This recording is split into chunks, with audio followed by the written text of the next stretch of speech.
प्रेम शुक्ला जी, 82% से मैं शुरू करना चाहती हूँ। 82% जो यादव वोट है वो अखिलेश यादव के। अभी भी पिछड़ों को अगर एनमास आपको अपनी तरफ करना है तो बहुत मेहनत करनी पड़ेगी। देखिए, पिछड़ों में 76% गैर यादव तो भारतीय जनता पार्टी के साथ है। ये CSDS के आंकड़े ही बयान कर रहे हैं। दूसरा, आप देख रहे हैं कि 4% यादव 2004 में हमारे साथ था। आज 26% यादव लोकसभा चुनाव में 2019 में भारतीय जनता पार्टी को वोट दे रहा है। आप देख रहे हैं कि विधानसभा चुनाव की तुलना में लोकसभा चुनाव में चाहे गैर यादव पिछड़ा हो या यादव पिछड़ा हो, इन दोनों में भारतीय जनता पार्टी का मत प्रतिशत विधानसभा चुनाव की तुलना में लोकसभा चुनाव में बढ़ जाता है। यही ट्रेंड जो है 2024 में भी रहेगा। और आप देखें, ये जो पिछले लोकसभा चुनाव में है वो सपा और बसपा का गठबंधन था, जो दलित और ओबीसी का एक जमाने में 93 में जब गठबंधन हुआ था तो अपराजय हो गया था।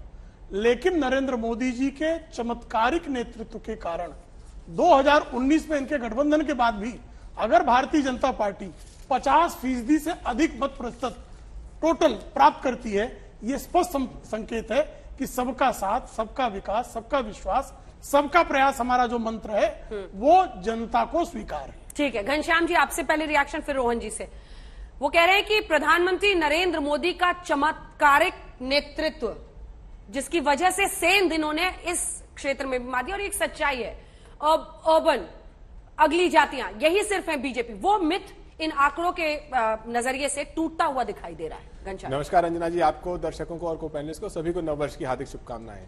देखिए, भारतीय जनता पार्टी बड़ी बड़ी बातों को से जनता को बेवकूफ बनाने में माहिर है। तो अगर हम आंकड़ों को शुद्ध तरीके से, आप शुरू ही कर रहे हैं जनता को बेवकूफ कह के। जनता को भारतीय जनता पार्टी आपके सुनने का नजरिया है। मैं फिर से रिपीट करता हूं, भारतीय जनता पार्टी जनता को बेवकूफ बनाने में माहिर है। और अगर आपको लगता है कि आप बेवकूफ, आपको नहीं बनाया गया है, तो आपके अकाउंट में 15 लाख रुपए आ गए होंगे, आपके इर्द गिर्द प्रतिवर्ष 2 करोड़ रोजगार बन रहे होंगे, आपके आसपास के किसानों की आय डबल हो चुकी होगी, आपके आसपास हर व्यक्ति को घर मिल चुका होगा, हो सकता है कि 2-3% काला धन जो आया है वो भी आपका लाभ मिला होगा। नोटबंदी के बाद आपके आसपास सारे अमीर गरीब हो गए होंगे और सारे गरीब अमीर हो गए होंगे। तो अगर आपको लगता है कि आपको बेवकूफ नहीं बनाया गया, तो ये सब चीजें आपके आसपास हुई होंगी, क्योंकि ये सब चीजें तो स्वयं नरेंद्र मोदी जी की कही हुई हैं। 2022 खत्म हुआ है, 2022 में ये सब चीजें हो जानी चाहिए थी। बहरहाल, चुनाव पे आते हैं। ये इस बार का इंडिया टुडे है। ये मैं इंडिया टुडे की कॉपी इंडिया टुडे में ही दिखा रहा हूं। लिखा है समृद्धि का सम्राट। मैं तो कहता हूं कि नरेंद्र के कुबेर भी हो सकता था इसका टाइटल, लेकिन मैं इसलिए दिखा रहा हूं क्योंकि इसमें ओबीसी आरक्षण का लगभग प्रथम पेज पे डिटेल लिखा हुआ है। इसमें ये कहते हैं कि अगस्त से भारतीय जनता पार्टी उत्तर प्रदेश में निकाय चुनाव की तैयारी कर रही थी, अगस्त से। तो इसका मतलब कि उस चुनाव में यह साजिश थी कि किस तरीके से 5 दिसंबर आते आते कोई ऐसा प्रयास किया जाए कि आरक्षण को हर लिया जाए। अब आपके आंकड़े कहते हैं कि उत्तर प्रदेश में पिछड़ा वर्ग जमकर भारतीय जनता पार्टी को समर्थन देता है। 3 करोड़ वोट अकेले अखिलेश यादव जी के नेतृत्व में समाजवादी पार्टी को 2022 में मिले थे।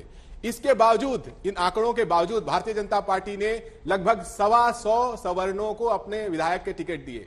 जो पार्टी ऊपर से नीचे तक सिर्फ ठाकुरों की, सामंतों की, सवर्णों की सोच को आगे करना चाहती है, आपके आरक्षण का हरण करना चाहती है, आपको बेवकूफ बनाकर ये वादा करती है कि किसानों की आय डबल करेगी, रोजगार देगी, क्या आपको लगता है कि इन आंकड़ों की बुनियाद पे 2024 में मजबूत रहेगी? वो बहुत कमजोर है। और इसका गवाही देता है आज का अखबार, जहां पर ये लोग कहते हैं कि अब इनके पास भगवान राम की शरण में जाने के अलावा कोई मुद्दा नहीं बचा हुआ है, जहां पर इनके हर वादे का राम नाम सत्य है हो चुका है। हर वादे का राम नाम सत्य हो चुका है। तो फिर रोहन गुप्ता जी, ऐसी परफॉर्मेंस क्यों है? क्योंकि ये कांग्रेस भी, हमेशा तमाम पार्टियां, एनालिस्ट भी यही कहते हैं, अब जो अगड़ी जातियां हैं उनकी पार्टी है, अर्बन वोटर है उनकी पार्टी है। लेकिन अब ये बता रहा है, ये धीरे धीरे जो इनका इजाफा हो रहा है, क्या प्रधानमंत्री नरेंद्र मोदी के नेतृत्व का असर है कि अब जो पिछड़ी जातियां हैं या इनकी स्कीम्स का असर, वो पिछड़ी जातियां भी बीजेपी की तरफ जा रही हैं? देखिए अंजना जी, जिस प्रकार से भाजपा की एक राजनीति रही, हम अब क्योंकि आज यूपी की बात करें तो उसी पे बात करेंगे। जब भी चुनाव आते हैं तब क्यों स्मशान कब्रिस्तान और 80-20 आ जाता है? क्यों? अगर किसी की सरकार है, अगर किसी ने काम किया है तो अपने काम के नाम पे वोट मांगे। अगर हम काम की बात करेंगे, आपने प्रधानमंत्री जी की बात की, तो इनके वादे हैं 2022 में जो उन्होंने किए थे, क्या क्या पूरे होंगे? 5 ट्रिलियन इकोनॉमी का वादा था, किसान की आय दुगनी होने का वादा था, हर भारतीय को घर का वादा था, हर घर में इलेक्ट्रिसिटी का वादा था, बुलेट ट्रेन का वादा था, और आखिरी वादा, कई बार ज्यादा हो जाता है, एस्ट्रोनॉट को स्पेस में भेजने का वादा था। ये 2022 के प्रधानमंत्री के वादे हैं, आज हम 2023 में खड़े हुए हैं। मुद्दा अंजना जी क्या है कि अगर बीजेपी को एक चीज मालूम है कि अगर सही मुद्दों पे, बेरोजगारी पे या महंगाई पे या मुख्य महिला सुरक्षा की जो हम हाल देख रहे हैं दिल्ली में और क्या यूपी में क्या है, आज उनके जो डेप्यूटी सीएम है उनके पास क्या मुद्दा बच गया है कि राहुल गांधी की टी शर्ट की स्टडी करेंगे कि भाई उनको ठंडी क्यों नहीं लग रही है। तो ये जब मुद्दे पे हम राजनीति करेंगे तो बीजेपी का कमल का जो कीचड़ है वो साफ हो जाएगा और कमल मुरझा जाएगा। यही प्रयास हमारा है। जो भारत जोड़ो यात्रा का मुख्य उद्देश्य ये है कि महंगाई की बात हो, बेरोजगारी की बात हो, युवाओं की बात हो और नफरत की राजनीति को हटाने की बात हो।